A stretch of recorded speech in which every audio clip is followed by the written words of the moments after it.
Good morning, malole soy fumanuia. Ya, ada solus fulu nei o February. La stofia mato ni sila lela sa mu ke pengal wenga na ku sa ngi. O la ku ngafi.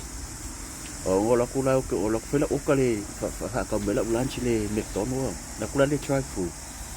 O la ku. Fa ko lo soli. O la o de ka fa ma ya ku le le o ke ngi ba nga ya la fa lang ku le le o fa ngole o ka. Ya, ngale o ka la Big Mac. O chai ba ku lo fu de la wo sa la ke chai ba. La fa ma nga ya fa de lo o le le o ke ngi. Voi. E ka kala mir fa malamba la pe ya ku.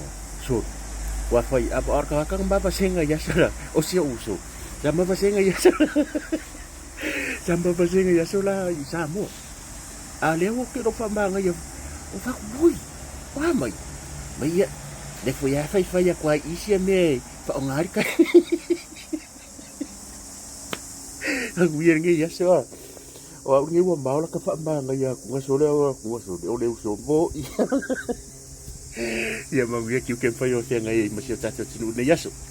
God bless.